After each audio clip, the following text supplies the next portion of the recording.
Woo! Ladies and gents, back again. Exciting last episode of season 2. Can't believe we've already done 16 episodes. Like I always say, and I always mean it, another special conversation. This one with Odie O'Connor, former owner of Baby Blue before he shut it down, and current owner of Boxcar Pizza. One of my favorite t-shirts in the arsenal. Yeah, me and Odie, we caught up. He's the first guest that we've had from out of state. His parents live in San Diego. He was down here for Father's Day, so he drove up and we had a great conversation here at Hot Tongue. Like I said, Odie owned a Neapolitan pizza trailer in Portland before opening up his all Detroit style, square style pizza, which is Boxcar, and retiring the Baby Blue. Who knows? Maybe one day it'll come back. I haven't had the pizza myself, but I have had multiple friends, team members, and people I know that come into Hot Tongue and tell me how good his pizza is.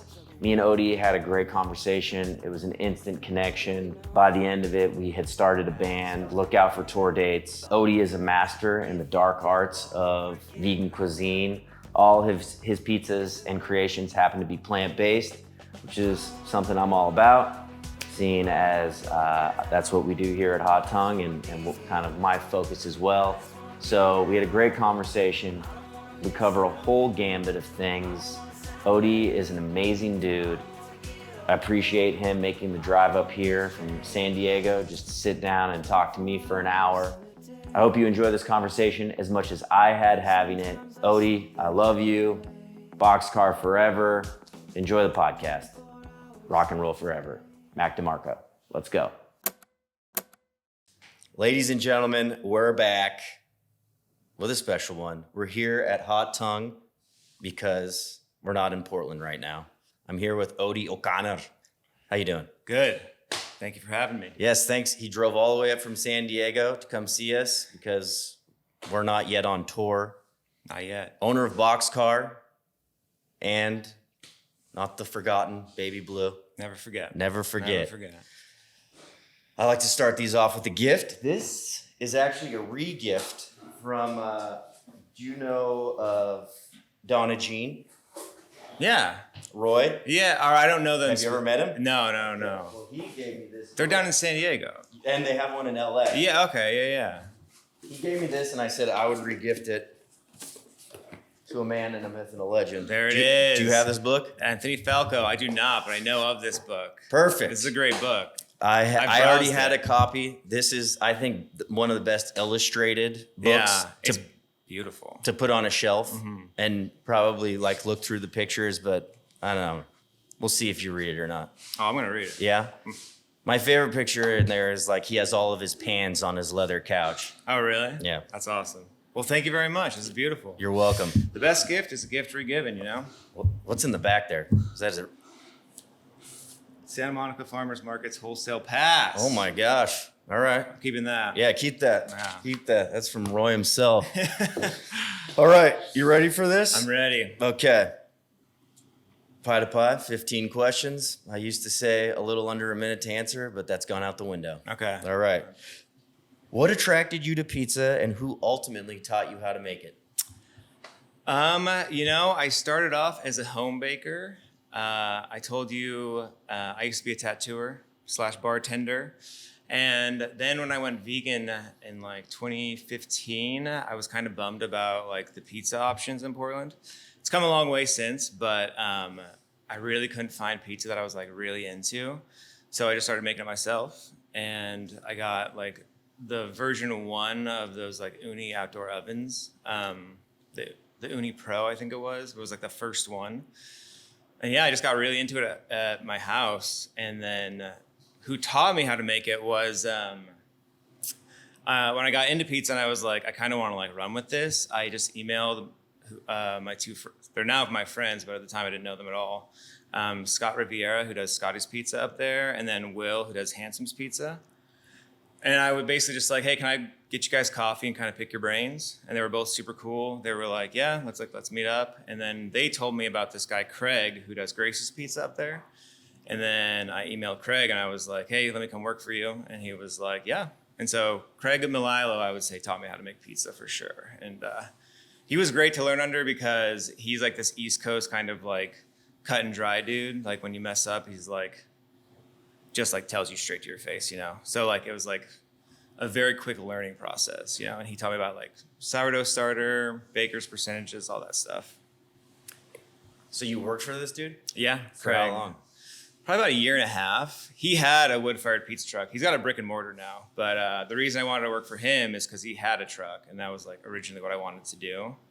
That was like the first thing I wanted to do. So yeah, he had Gracie's and I emailed him and we would go around and do events. And he had this like, I think it was like this Ford truck from like the 70s. And it was just constantly breaking down. I was driving down the freeway, broke down. It was just me in there. There was like people driving by honking, flipping me off and stuff. But it was an adventure. You kind of learn like firsthand. I was the only employee, so you kind of learn firsthand like the backside of a business where you're like, oh, things are kind of constantly going wrong and you have to just kind of like take the punches as they come. And that's exactly how it still is today, right? Every single day. Yes. Just getting the shit kicked out of you. Constantly. Yes. You just have to be, when people ask me about owning a business, I'm like, you just have to be down to like constantly work and constantly be on call and then also just problem solve. As long as you can problem solve, you can keep doing it, you know? The shop's still open right now. Yeah, shop's still open right now. And you're taking a week off. Here I am. And yeah. I would say that is a testament of a well-run business. Well, thank you. But Got a great crew. It's not on fire. Things are going well. Uh-huh. There's not 15 one-star Yelp reviews. No, not yet. Not yet. Not yet. No, well, actually, I leaned into the like review thing. So on our boxes now, we have a QR code that's like your pie. Online reviews help us out a lot. And it's like you scan the QR code, it takes you to Google reviews. And that's actually really helped out because I feel like people are so much quicker to leave a bad review off of a bad experience than they are to leave like a good review off of a good experience, you know? So Yes. But yeah, I've leaned into that. And yeah, the shop's running. Got 5 employees down there now. And it's like such a good crew.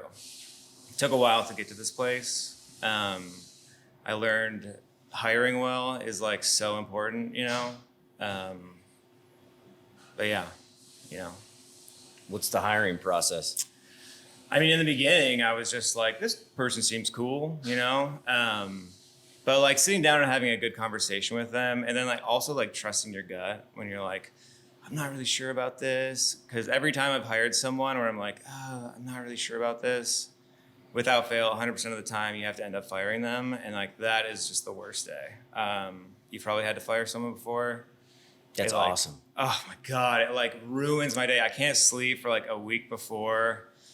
And yeah, it's how just good brutal. does it feel after it's over though? When after it's over, I'm like, oh man, I should have done that 2 months ago. Yeah, it's like a weight lifted, like you wouldn't believe. And then also like immediately you can sense improvement in the pizza shop. Because like typically that person is bringing morale down, you know, in one way or another. Yeah, I'd say that's like the major reason for asking somebody to leave. Yeah. While telling them to leave. But. Yeah. And, but yeah, I've had to fire people before and they were like, I don't want to say like begging to not be fired, but being like, come on, man, just give me another opportunity. And you're just like, dude, just let it go. But yeah, hiring well is huge. Love the crew we got now. Small crew, 5 people. Everyone's like tight and, you know, cover for each other and stuff like that. So Good. Feeling very fortunate right now. Kyle from Little Dynamite in Mar Vista, he said that I really liked. He said, if shit is weird, shit is probably weird. And I think that's when you're hiring somebody, if you get those weird vibes, even if you need somebody, yeah, it's important to know that shit's probably gonna get weird. Yeah, I learned that the hard way. It was like, this was during COVID, so I was doing interviews on the phone.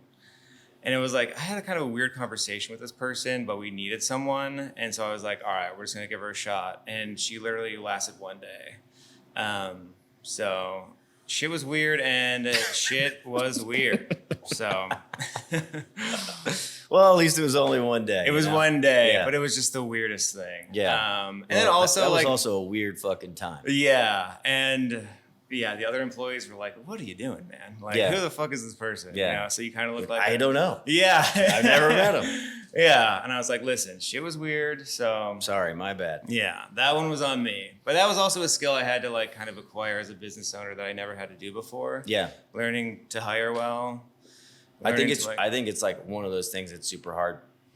Just I've always just been like, oh, you know somebody, or like, oh, you need a job, or like blah, blah, blah. And every time you do that, it's like, it's really like 50-50. Totally. You get lucky, or it's like all of a sudden you have just like this toxic person in your restaurant that's just bringing everyone down. Yeah, and if they know someone who's working there and then you have to fire them, it's like kind of this weird thing.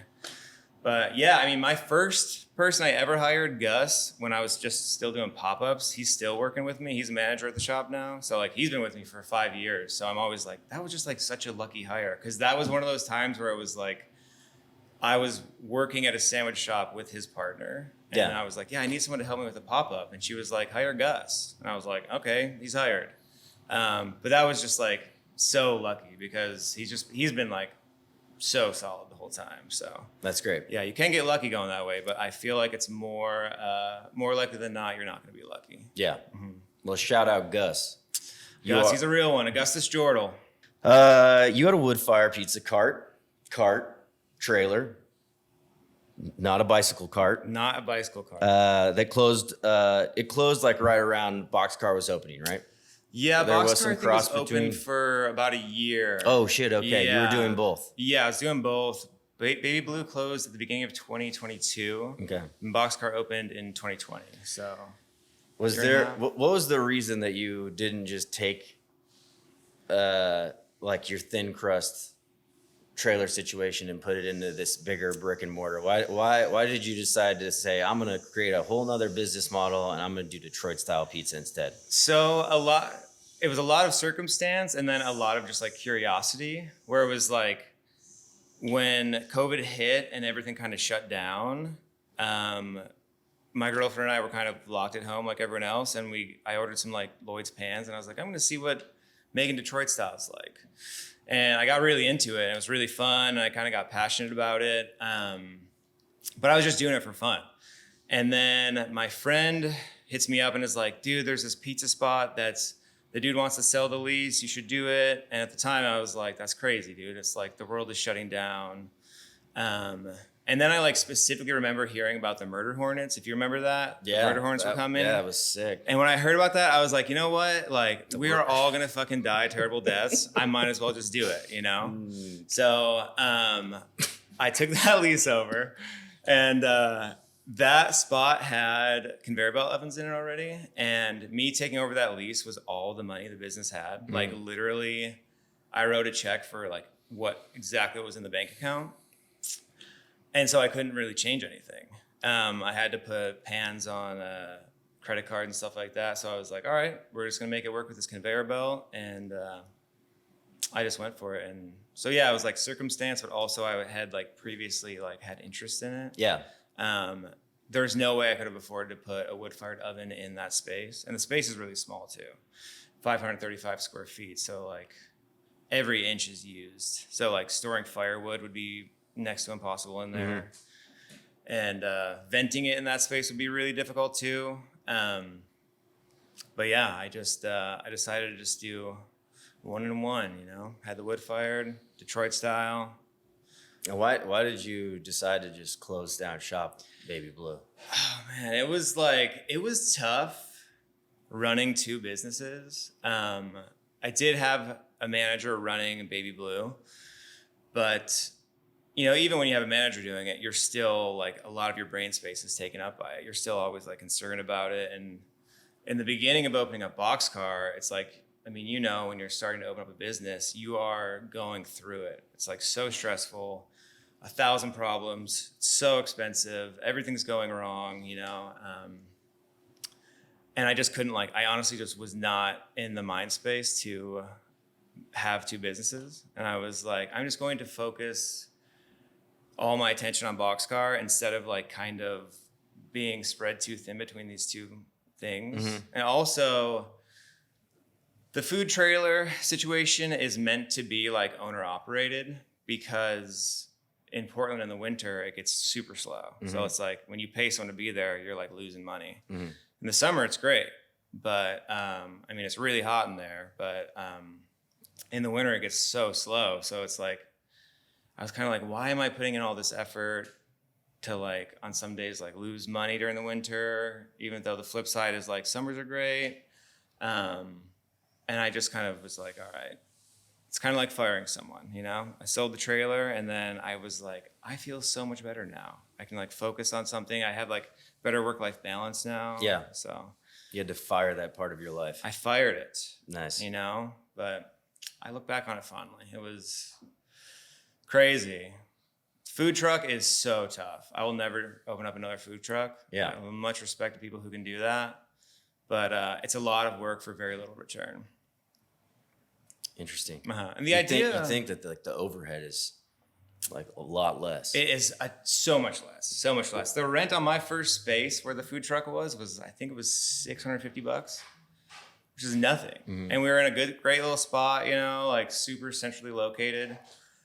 But the amount of food you can sell is a lot less too, because like what you have in there, it's like we had a couple of low boys. The oven was taking up a third of the place. So it's like, and you have to store all your dough. And then also we did 48-hour dough. So it was like all of our fridges were just like packed, you know? So it's like you can sell a lot less food than you can at brick and mortar. And also like the fall off during winter is crazy, whereas like the fall off during winter in a brick and mortar isn't really that bad because people want to be inside, you know. They still want to go out, but they want to be inside, which is understandable. But yeah, the overhead's low, but the return is a lot lower too. Okay. Do you use sourdough? I use sourdough. It's 100% sourdeezy. Baby Blue is 100% sourdeezy with Boxcar. Do an overnight auto lease with the starter in. And then the next day, we spike it with a little bit of yeast to get like a big old rise on it, you know? Okay. And is that something that you grew yourself or did you get it from a bakery? I got it from Craig, who I learned from at Gracie's. Nice. Yeah, and he was like, yeah, take some starter home after your shift tonight. And I was like so stoked. And I put it in, you know, one of those like, what do you even call them? Like the things that everyone drinks out of with like the plastic lids that... The 22-ounce cup? Yeah, 22-ounce cup. I like put it in there, capped it, went and put it in my car, went and worked the rest of my shift. And at that time, I didn't know like it's gonna grow a lot. And I went back to my car after my shift and it had come out, burst everywhere, down in my gear shift. I don't have that car anymore, but there was like sourdough starter just like flaking out for like a year and a half after that. But the car was naturally leavened. So natural, dude. Oh, fucking heady. This bad boy runs on sourdough. Yeah. But yeah, I got it from Craig, and his starter at the time was like 10 years old. And at the time, I was like, oh, it's so cool. It's like so old. But every person who's like serious about starter, when you say that to them, they're like, it doesn't matter. It doesn't matter how old it is because it's like you're replacing the flour and water every time. So it's... Everyone loves a nice origin story, though, you know? Yeah, you know? So, like, give it the history. Yeah.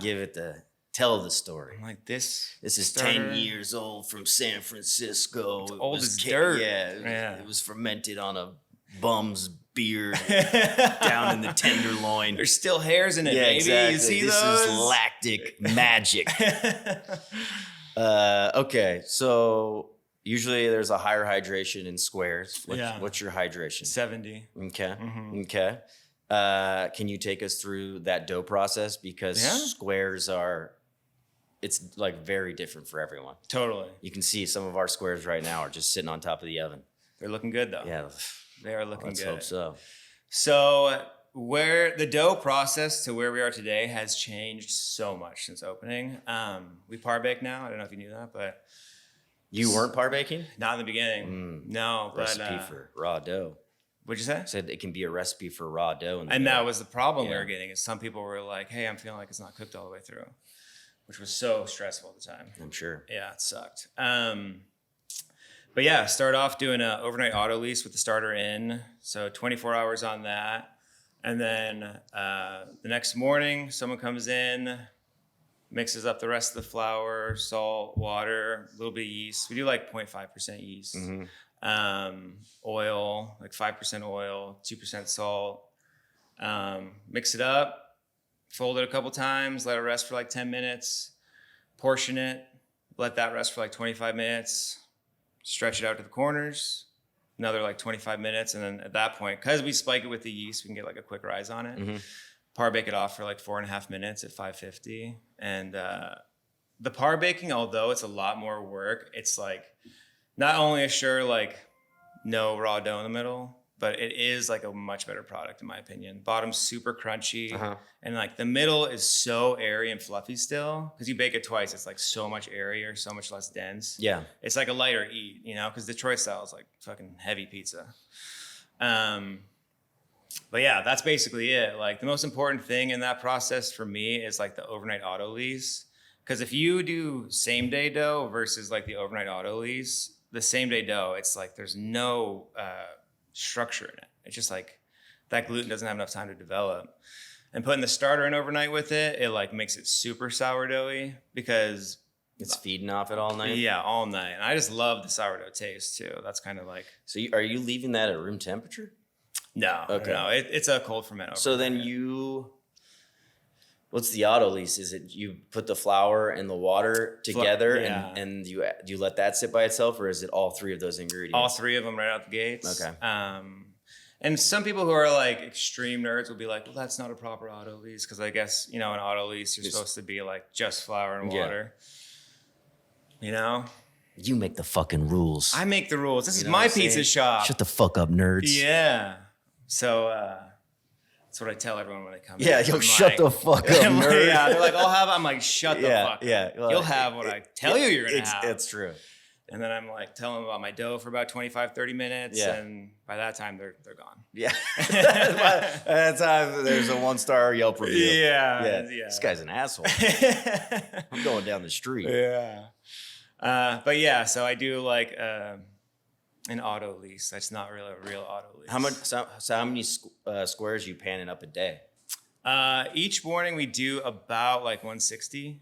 And then we always have about your forearms must just be getting. Yeah, dude, it's a lot. It's a lot. I have 3 dough shifts a week, and like I can't do any more than that. The other dudes have 2 and 2, but and we have about like 50 gluten-frees on hand at any time, because that's really popular. You guys do gluten-free here too, right? We only do our like Detroit style. Yeah.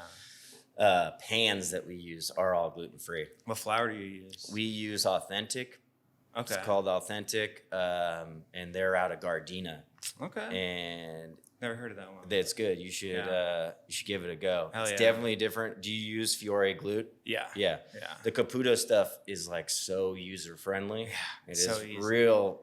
I mean, the recipe on the side of the bag is like, wow, this is fucking magic. Yeah, I've done that before. That one's crazy too. That's like a 90% hydration. So it just like huge. Yeah, and like you can blow minds with that. Mm-hmm. But I feel like Caputo has such a taste to it. For sure, yeah. Like you can tell that it's Caputo from, not in a bad way, because it's good flavor. Yeah. But it's expensive. I want neutral shit. Yeah. Well, yeah, gluten-free flours. You just start milling tapioca and fucking millet and concocting my own. Yeah. I also don't like how they all come in like those individual bags that you're cutting up. Yeah. You're losing some.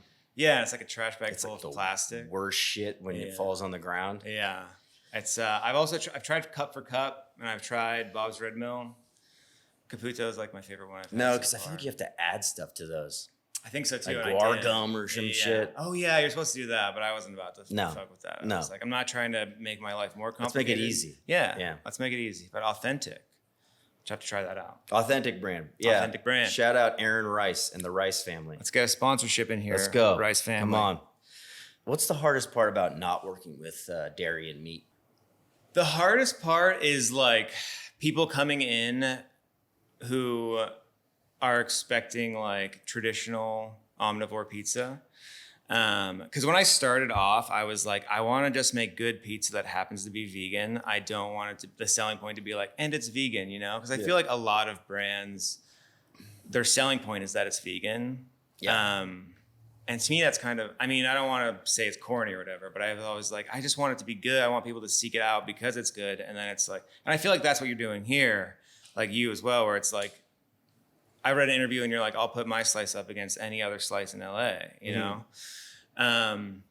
So yeah, people coming in who haven't been in before and sort of have a preconceived notion of what pizza is supposed to be, because everyone loves telling you what is and what is not pizza. Of course, because everyone's an expert, baby. We're all in our own reality. Yeah. But it's funny, like a lot of times the people, like there will be a family that comes in and like the kids will be like, oh, I want to try it. And like the parents will be like, no, you won't like it. So it's like, it's interesting sometimes where it's like, oh, this little kid is like open to this and like wants to try it. But the parent is already in their head that it's like, no, you're not going to like it. You're not going to like it. But honestly, the thing that makes me so stoked is when I get reviews that are like, you know, vegan or not, this is great. I'm not vegan. I love this pizza, you know, because that was always my goal. Like, it's just good pizza. But yeah, the most difficult thing is probably, you know, just like getting people who already have it in their head that like vegan food is bad food, just to try it. Because honestly, like, unless people are like lying to my face, like, they're not like, a lot of people are like, oh, I can't even tell this is vegan, you know, which is, I guess, the goal. I don't know. Yeah, I mean, I'd say it's the goal. I think that like what you're talking about too is like with the kid that's like, oh, I'll try it, blah, blah, blah. But it's like you're trying to get over that 5-letter word. Exactly. You know, that holds so much weight.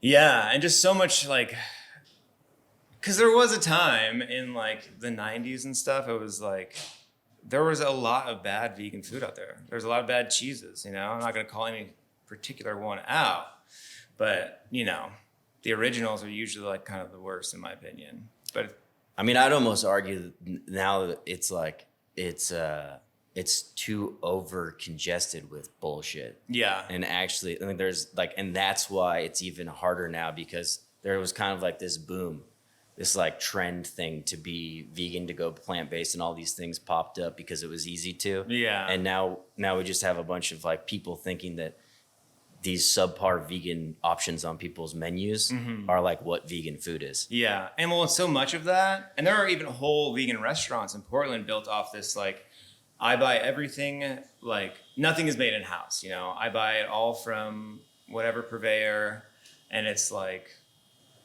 all just like pre-bought stuff. And it's like, that's not really the best representation of what it can be, you know? So yeah, it's like, it has like a bad reputation, I feel like, in the omnivore.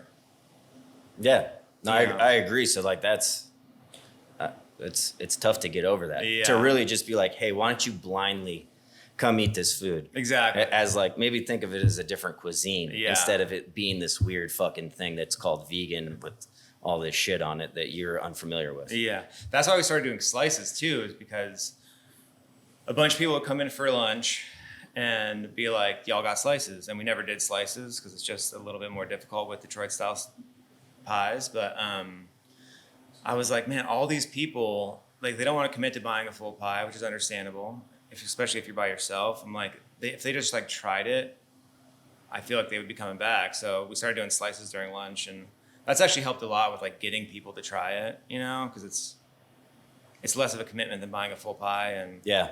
How are the slices? That's great. going. Yeah. I mean, it's a little bit, the best representation of our pizza is if you buy the pizza, eat it there, you know, Of course. have that experience. Detroit style pizza does hold up well in a box if Very you take well. it. Yeah. That was a problem that I had at Baby Blue, is like it did not travel well, you know? The box steams it, all that Yeah, stuff. gets a little fucking Yeah, on the bottom. exactly. That's the move. But yeah, it reheats like nice, you know. It does get a tiny bit more dry, but for our slices, I don't know if you guys do this, but the original bake, we cook them for like 2 minutes less because we're gonna like just throw them back in the oven, you know. Yeah. So, but yeah, it does dry it out like a tiny bit, but it's still a good representation, especially to someone who's like just interested in trying it. What's some advice you can give to people to make a better plant-based pizza? It all starts with the dough. You know, I think sourdough is the way to do it, but I think you can get good pizza out of pretty much any, you know, if you put love and care into it, you're going to get a good pie, but it all starts with the dough. You also don't need to, there's like this saying, like 10 pounds of shit in a 5-pound bag. And there's a couple places around town that'll do that, where it's like, oh, you'll just throw everything on it, you know? And that's like, I think that was like a kind of like hot in the vegan scene for a while, where it's just like, it's these crazy, like everything on it pizzas, you know? But I think like a simple pizza is a little bit better. Kind of showcase your dough, showcase your sauce, showcase your cheese, stuff like that. Yeah. But yeah, a simple pizza can be just as good, or in my opinion, better than a pizza with like the toppings are falling off and, 10 pounds of shit in a 5-pound bag. Yeah. Yeah. Cheeseburger pizzas. We do have one of those on the menu though at Boxcar, but there it is. There it is. But it's simple. You got Thousand Island on that thing? I mean, a secret burger sauce. All right. Made of veganaise, ketchup, relish, and everything that goes in a Thousand You Island. make your own relish? No, I don't make our own relish. All right. I know, we're frauds. What's your... I'm sorry. That's a fucking fraud. What's your favorite pie yourself that you make? The Bianca. Okay. Classic white pie. We make sausage out of textured vegetable protein. Okay. TVP, baby. Mott's, ricotta. Ricotta's like this tofu-based cheese we do. The TVP sausage, crushed reds, sea salt, fresh basil, parm. It's nice. It eats light too, But yeah, I would say that's my favorite. That's also probably the most popular. Classic. Yeah. All right. What's the favorite pie that you do? This is my interview now. That is a great question. It really differs from day to day. Yeah. Being here all the time and obviously eating pizza, it's like, oh man, that buffalo looks good today. Or I'm just gonna fucking pour 4 ounces of ranch on that plain slice. Yeah. Or I'll fuck up a cut on the gluten free and I'll just eat the smallest slice. Yeah. So it really day to day. I always say, like, people are like, what's the best slice? And I say, well, all of them. All of them. And I'm biased because they're all my children. Yes. You know what I'm saying? But most popular slices, what the POS says, which I wouldn't trust it, it's a piece of shit. Fuck you, Hunger Rush. Is that your POS person, Hunger Rush? Yeah. Is the white and our Sicilian. Yeah. What slices you've been here once time before? Yeah, Oh my God. had the that one... day you were here. I got to tell you off camera, that was a crazy day for me. Was it? Yeah. Well, the life of a business owner. Yeah, I'll tell you what. Yeah. Wait, what was the question? My favorite slice. No, what did you eat when you were here? Do you remember? Oh, I had the... remember that. Square. That was only a year ago. I had a square slice, so I had the gluten-free. Yeah. And then it wasn't like the... I don't know. Was it good? It was delicious. All right. Yeah. How did you decide your cheese alternative? Just trying different ones, being like, this is, in my opinion, the best. Who do you want? What cheese alternative do you use? Who we shouting out? Good Planet. Yeah. They're from the Northwest, aren't they? They're from the Northwest. For a while, we were using Violife. Mm-hmm. That was like at the beginning of like the pop-ups. It was so weird sourcing that. I had to like email this guy. His name was something Friday. I think it was like Lucas Friday. Yeah. Charles Friday. It was Charles Friday. That sounds like a sick name. Yeah, it was so weird though. It's Charles Friday. I got your vegan cheese over here. It's all made in Greece. And we all always just over email, and I would be like, hey, I need more cases, and he'd mail them to my house. And that was Violife. Super sus. So sus. And just like not sustainable, Hey, I'm going to mail these to a P.O. box. And need a couple of 2-tree bags. Coming from Greece. Yeah, so we did that for a while. And then kind of when I started like getting more serious about it and being like, oh, I have to find like more reputable places to get cheese from, more just like I can do it whenever I need cheese. Yeah. Not like email Charles and be like, give me like 2-3 weeks, Hey, Jolly Friday. Yeah. We need a re-up. But yeah, then we found Good Planet, and I really like it. It's good stuff. Had you used anything else before that? In the beginning, I think we were just doing Violife. I think that was... You never used like Follow Your Heart? Oh yeah, we just Follow Your Heart. Or... I mean, I've definitely tried Daya. I always thought it was Daya. It's Daya? After having a long conversation with the lovely Canadians in their tent at a pizza expo, Okay. it is have a nice day. Okay. Yes. And you trust Canadians? Well, yes, I do more so than Americans. We're gonna have to cut that out. I did not say that. That is fake news. This is a deep fake. My mother is Canadian. Well, no way. My favorite musicians are Canadian. Who's Bieber, Drake. Boom. 2 for 2. And Mac DeMarco. Okay. And Austin Powers. Mac DeMarco. I played a show with Mac DeMarco one time. You did? Yeah. Did he stick a drumstick up his ass? He did not, but he came to an after party with us and drank his own urine? I mean, he might have been by the end of the night. That man is wild. Yes. And I actually left the party early. I'm not that much of a party animal, but that guy's wild. Yeah, I believe it. But was Charlie Friday there? Great music. Charlie Friday's everywhere. Yeah. He's kind of an omnipresent guy. Charlie Friday was at the party. Yeah. Hey, come in the bathroom, boys. I got some other white. I got some cheese, if you know what I'm saying. I don't even know what we're talking about anymore. We were talking about Canadian musicians. Oh, okay. Okay. Yeah. Oh, Celine Dion? Celine Dion. We were listening to her yesterday in the car. Yeah. Yeah, we had a Titanic viewing party at our house about a month ago. Oh, such a great movie. Pay me like one of your French girls, God, Jack. it's a classic, dude. Are they going to find that submersive that is looking for the Titanic right now? Man, this is sad. I think that the oxygen is out, and I think it's not sound good. It's not looking good.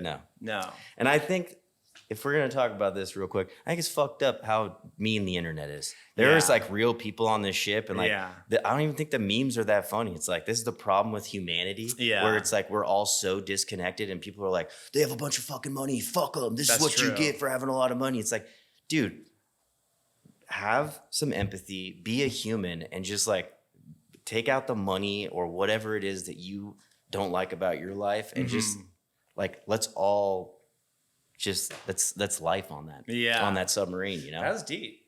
Well, is that a Charlie Friday quote? I might be on that Charlie Friday Adderall, dude. You know what I'm saying? Dude, the thing I did find kind of funny about it is like the stepson of the billionaire on there. Have you like seen him online at all? No, he was like tweeting at Blink-182. He's like, Blink, I'm coming to your show tonight. This is what my stepdad would have wanted. Like he wants you to like cheer me up with like your songs of hope and stuff. And then he was like tweeting at some like OnlyFans models and stuff too, trying to like. Who's his dad? He's on the sub. He was like the billionaire on there. Herbert. Oh, Hubris his son something. was doing that. His stepson. Yeah. Well, maybe they have a tumultuous relationship. Yeah. I don't know. You know what? Maybe everyone's going through their own thing. Everyone's going through the motions. Maybe the human race, we're all just trash. Everyone is on their own metaphorical we're all just raccoons underneath the sea, and we're raccoons. Yeah. So, anyways, it is anytime life is lost, it's devastating. Yeah. And I think people should take it a little bit more serious. Yeah. It's funny to get on Instagram and joke around about it. Yeah. But I don't care how terrible you are. People are really desensitized. It is, man. Yeah. I don't know. It's like, I think there's a problem with that, being that desensitized to certain things. Yeah. You know, like where do you bridge that gap to come back and be an empathetic human being where it's like, man, this is some dark humor and it's funny, but like, man, that's kind of fucked up. Yeah. I think that happened with like people's lives being lived online now. It's another thing we can blame on COVID. Yeah. I mean, this is a hot take, but I didn't like COVID. I think it was fucked up. I didn't like COVID Disagree either. with me if you want, dude. I stand by what I said. I mean, that's a triggering argument. A lot of people really loved COVID. They loved it. Yeah.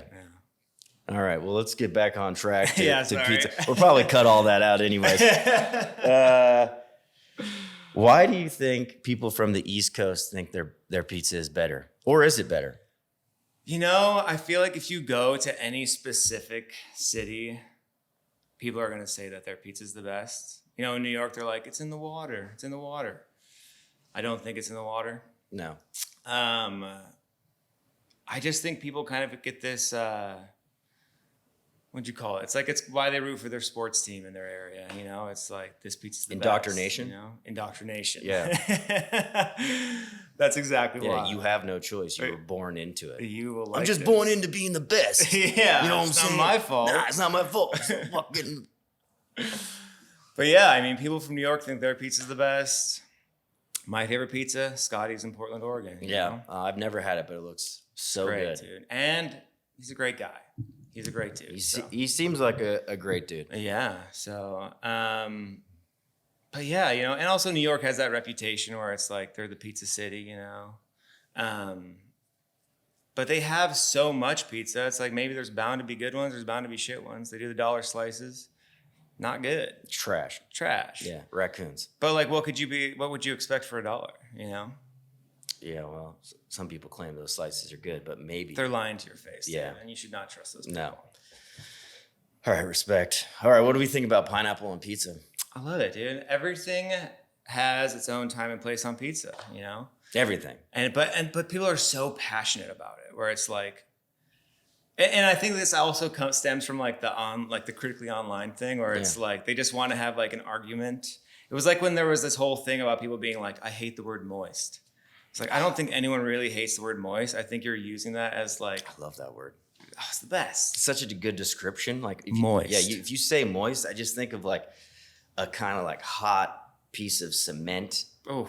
After it's rained and you can just see steam coming off of it. Yeah, and you can smell it. It fills the senses. It like, floods the senses. That's the kind of moist. And then you taste it. Then you get on the ground and you lick the concrete. Exactly. Like, God damn, this is good. And you How can do I put this on a to pizza? The concrete that you've licked that's dry, you know? Yeah.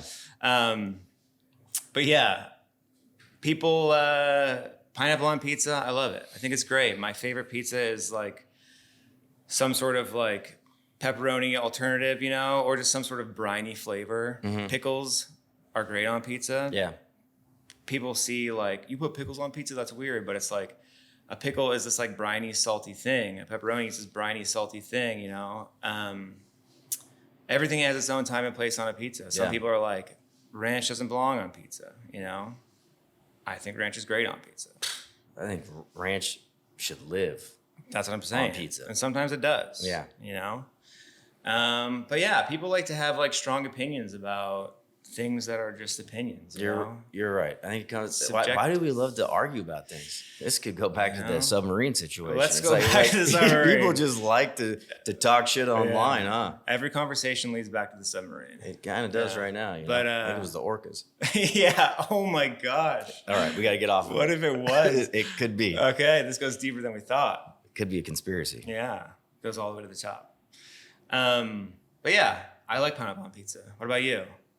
Pineapple is one of my favorite toppings. We don't have it here. Yeah. Just because I think if we had pineapple, people would be making some fucking gross ass pizzas. Yeah. Can you do because like it shouldn't be on every pizza. I'll tell you that much. Definitely not. I think pineapple should be pineapple jalapeno or pineapple and maybe, you know, pepperoni. Yeah. But that's classic keep it simple. Keep it simple. K-I-S-S. Don't be putting caramelized onions and pineapple and fucking all the sauces, you know. But that's what I'm saying about 10 pounds of shit in a 5-pound bag, where it's like. I never heard that. I like that.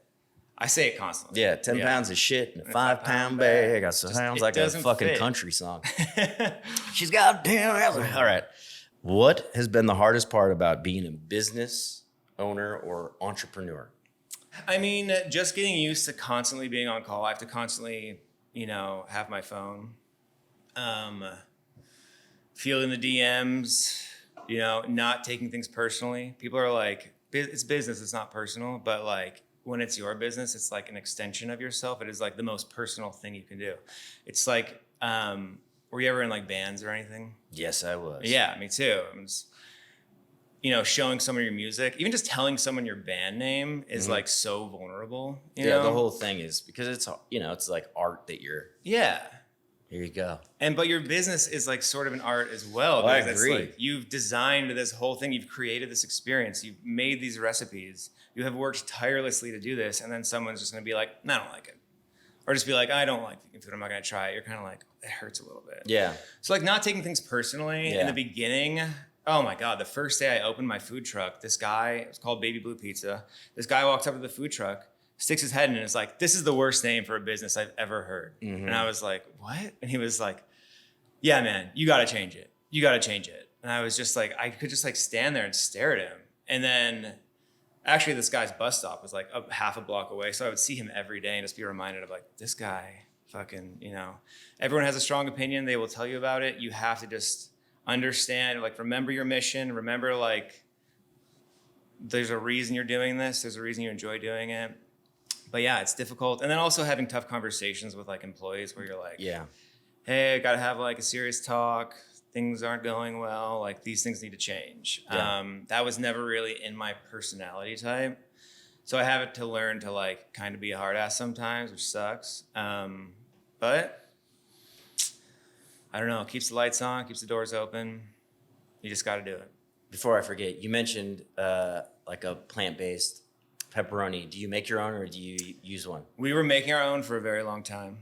But we just couldn't keep up with the demand between making the dough, par-baking the dough, making the other meats and stuff. So now we use Beehive. Okay. Yeah. All right. What about you guys? We make our own. Yeah. Beehive is great though. Yeah, Beehive's Ben great.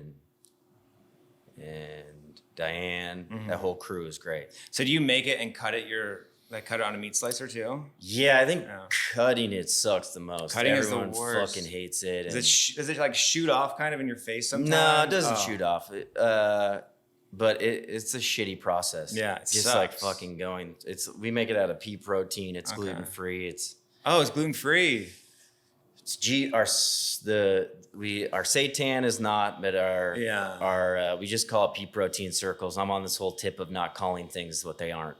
So that's good. Yeah, that's good. Well, it probably will bite me in the ass, and people will be like, "What the fuck's a pea protein circle?" But yeah, it's definitely not pepperoni. It's a pea protein. It's a pea protein circle. Oh, that doesn't sound appetizing. Well, that's what it is. Yeah, order some fucking broccolini. I don't know. You know what I mean? Yeah, when we made ours, it was made out of seitan and just like 1,000 spices. Yeah, but you can make a pretty good seitan like version of pepperoni. Yeah, people loved it. It was cool, but yeah, we just so much work. Yeah, so much work. It was really tough, and our shop is really small. And it's like when you're boiling that off for like an hour and a half, it's just like creates an atmosphere. Yeah, you don't want that atmosphere. No. Do you want multiple units? So I kind of go back and forth on it, where it's like when times are good, I'm like, this is the best, like absolutely. But also right now, I'm really enjoying my work-life balance, where it's like I am having like, in theory, I have like 2 days off a week where I don't go into the shop. Oftentimes I'll end up doing something, but it's like, that's on me, where it's like, I could put this off until Monday, but I'm just like kind of conditioned to be like, oh, I'm going to just go take care of this real quick. But my work-life balance is pretty sick right now. I don't want to open another one. In my head, I was like, I have to just jump at any and every opportunity that comes my way. But now I'm like, I have parameters for what I would do if another shop came my way. It has to be a second-gen restaurant, preferably second-gen pizzeria. Yep.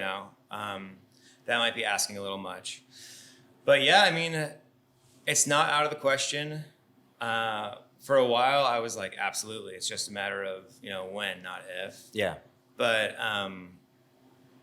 things are going really well at the shop. And so it's like, I'm kind of enjoying that right now, where it's like, I feel like we've been working for 3 years to get it to a point where it's like, all right, it's cruising. I can leave for a week.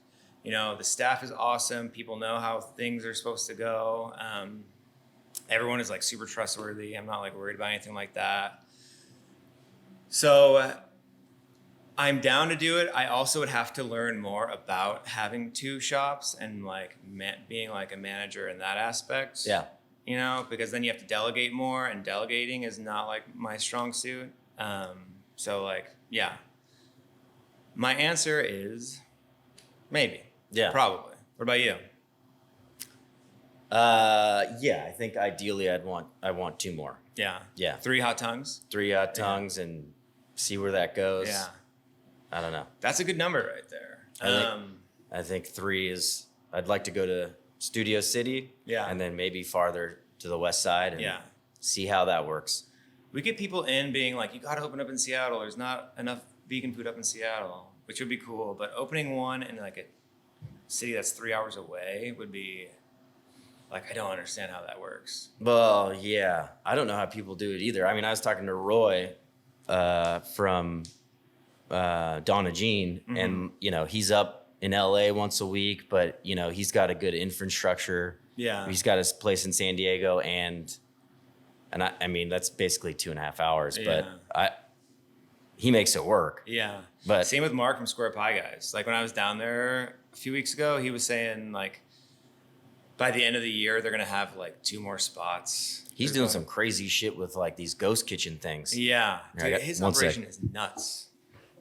Yeah, Mark is a very nice guy. He's so nice. I like met him online too, like on Instagram, just from like asking him questions. When I was getting into making Detroit style pizza. Yeah. I just like DM'd him out of nowhere, and he was like, yo, here's my number. Like text me, call me, whatever. Yeah. So yeah, we become buds, and he's been up a couple times through the shop. And like I said, I bought that oven off of him. Pizza Man 420. Pizza Man 420, dude. And he runs the pizza account now too. I know. Yeah, he's at a pizza. baller. Yeah. The dude, yeah. He's kind of got this thing about him where it's like I find like most pizza shops either were started by like a pizza nerd and you can tell like, oh, this is amazing, or like a business person who's like, I know how to run a business, you know? And Mark has like both of those things. Yeah. Where it's like, I'm learning how to be a business person and like that whole world. But Mark has both of those things in spades. So I'm just like, I'm very stoked for all the successes for him. Yeah, no doubt. It's nice because he has his resources that he shares openly, you know what I mean? I love the pizza community. Like everyone is pretty open like that, or like that I've run into. People are like just kind of open and like, hey, let's help each other, you know? Yeah, I would say like 90% of people in this community are like down to clown. Yeah. Just whatever you want. Yeah. Running your own business is like kind of a lonely road, you know? It is. So like the minute you get to encounter somebody who maybe has the same woes as you, it's like, oh man, like, yeah, me too. Yeah. I've been spit on. Yeah. Or whatever fucking fucked up shit happened that week. You know? Yeah, oh yeah, somebody threw pizza in my fucking head one time. Yeah. Or I had an employee crash my car after they stole it drinking. But yeah, so I feel like when you know, the camaraderie is amazing. I love that. Yeah. Because it's so lonely sometimes. So it's like other people know what you're going through. You can make friends that way. Yeah. Mm-hmm. And they understand like your schedule is insane and like might change in a second. Yeah. And we'll have plans and it's like, oh, actually like the soda machine broke. Got to go fix the soda machine. You know? Yeah. Well, yeah, it's definitely good to have those people to talk to. Yeah. Because you don't do that, man. You start hitting the bottle. A little too hard. Jolly Friday. All right. Do you have a favorite pizza? Well, we just talked about Mark, so I'm not even gonna fuck. I'll just say, everyone go check out fucking Pizza Man 420 pizza account. Yeah. Mark's a good dude. Great dude. Is there a failure in your career that you can share that taught you something or helped you grow? I mean, I don't know so much as like a failure. I mean, I sold Baby Blue, so like that could be considered a failure. Well, the way you look at it, Yeah, I don't, because the idea with the food truck was always a stepping stone to a brick and mortar. You know, the food truck was just a lot more accessible at the time. It's a lot less expensive to start a food truck. I mean, not so much failures. It's kind of like what I said earlier, where it's like you just have to be a problem solver and be like, shit's gonna go wrong all the time. Like the second month open, the food truck caught on fire. Have a fire extinguisher in your restaurant, in your food truck. Also, I think it's the law. So I was going to say, that's pretty much the law. So that's great advice and also a legality. Yeah. Follow the law, folks. Most of the time.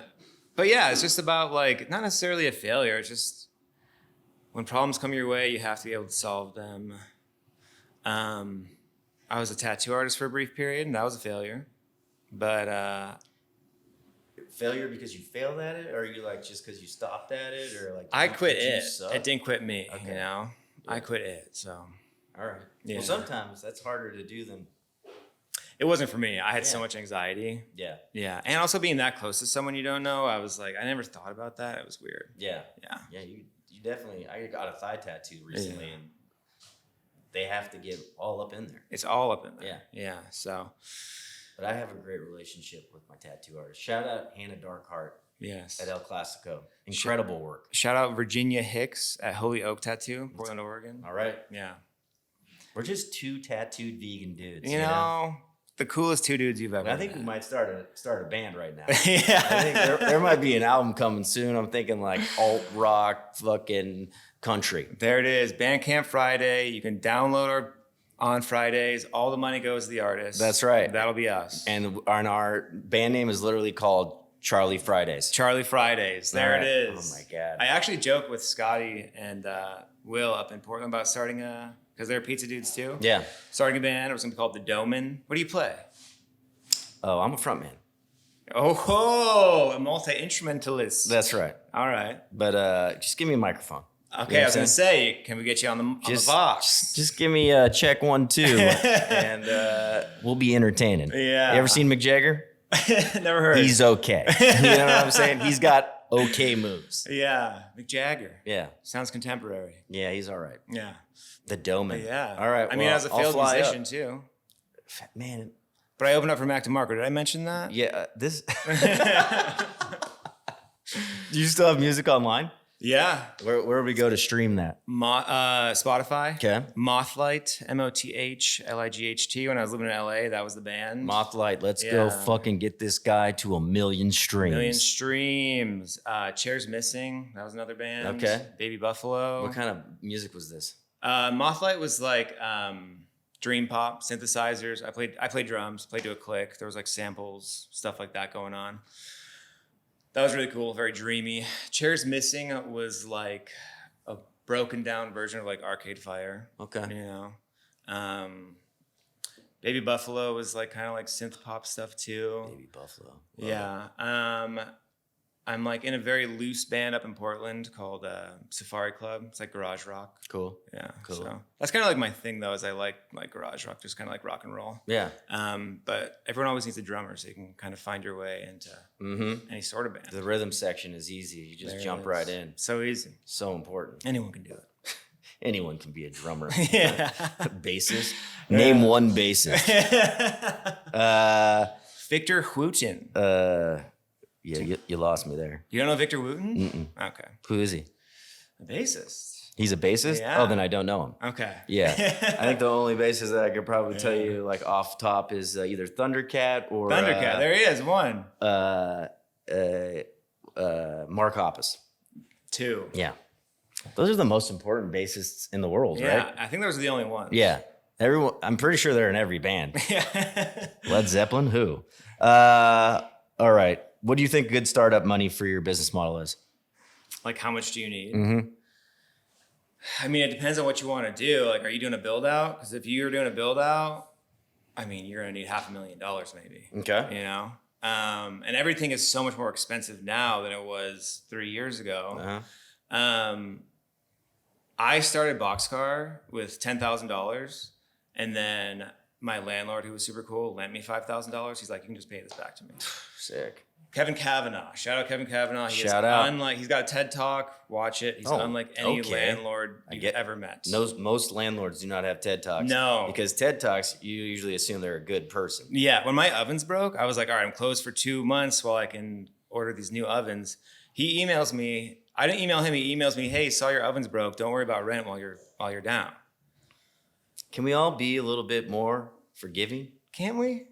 What's his name again? Kevin Kavanaugh. Kevin Kavanaugh. I'll be listening to his TED Talk in about an hour. Guerrilla Development. Okay. That's his development thing. GD. GD. All right.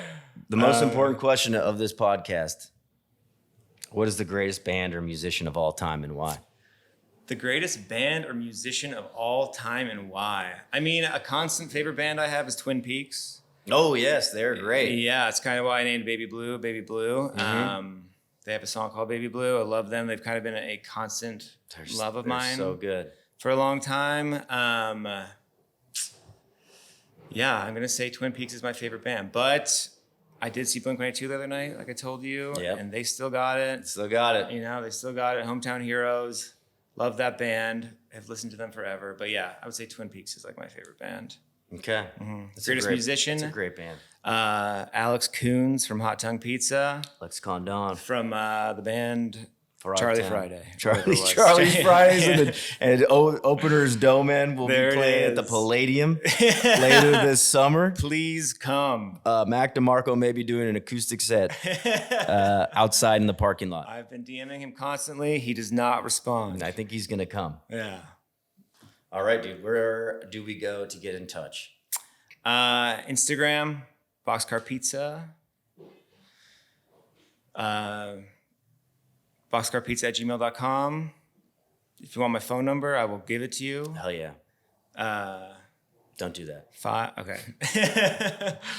Yeah, Instagram is the best. I'm also on TikTok, but I'm not super active on it. The best content I ever posted was this phone call I got about this free piano. That's dude. who I thought Charlie Friday was. Oh, I wish. I also thought that was fake. I was like, this is the most genius shit in the world. I was like, this has got to be fake. He's like, yeah, I'll come by myself. Yeah. Like, I don't need any help. Don't even be in the area. Don't even be there. I'm coming to get this fucking piano. I live 550. Yeah. I know. I deadlift 550. No problems. And another thing about me, no problems. All right. Go check out Boxcar on TikTok just to fucking listen to that. Yeah. It was a pleasure. Thank you. Thank you for taking some time on your vacation to come up here. Happy to do it. If you're in Portland, fucking go to Boxcar. Also, thanks for being the first guest outside of LA County. Hey, man. As soon as we booked the tickets, I was like, I gotta hit up Alex. I'm glad you did. This was fantastic. Yeah. We got a band going. Like, I think my life has got a new trajectory. Things are going pretty good for We us. talked I'm about not gonna lie. empathy. Yeah. Let's end it there. Thank you, dude. Thank you. All right. All right. I wanna go down.